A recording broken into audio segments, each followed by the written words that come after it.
To this now, the last 2 weeks have shown that South Africa still faces unacceptable levels of crime. But what will the numbers show when the statistics are released later today? Well, recent violence and the attacks against foreign-owned businesses would not have made it onto this latest round of stats. But what sort of picture can we expect? Well, Simon Howell is a research associate with the Center of Criminology at UCT, and he joins us now from our Cape Town studios. Simon, good morning to you. Firstly, why are crime statistics useful?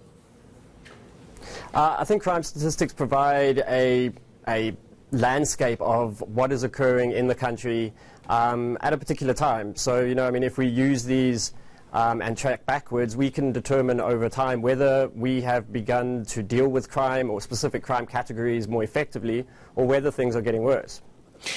So the last period revealed that about 57 people are killed in South Africa daily. Is that picture likely to improve or worsen?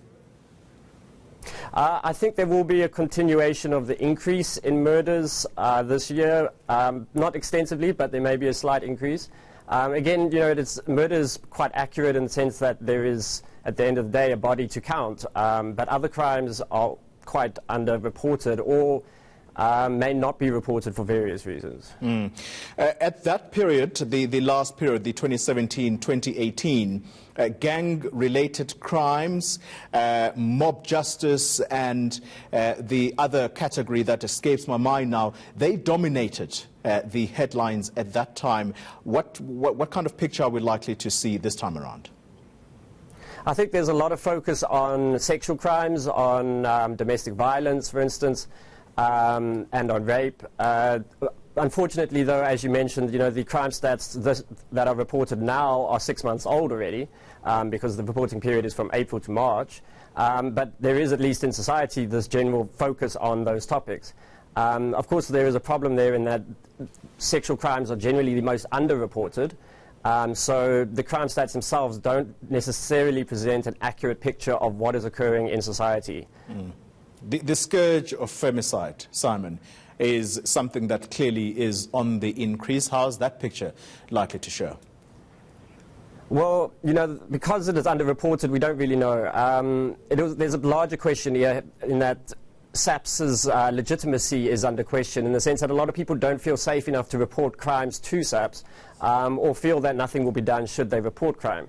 So in order to deal with crime in this instance more effectively, or femicide, we need to establish protocols and procedures in place so that people feel comfortable and safe to report crime in the first place. Do crime statistics, Simon, perhaps as a final question to you, do they help the police in stemming the rising statistics? Basically, do they help in decreasing crime? They can be very useful, both from a strategic level and a planning level, and indeed at operational level. The concern, however, I think in this country is that SAPS tends not to use that information to the full extent, despite ongoing engagements with the organization. So I think a lot more could be done to use these statistics to deal with crime more effectively, but at the moment, it's a lot of the time it is a sort of bean counting exercise. All right, thank you very much for your insights, Simon Howell.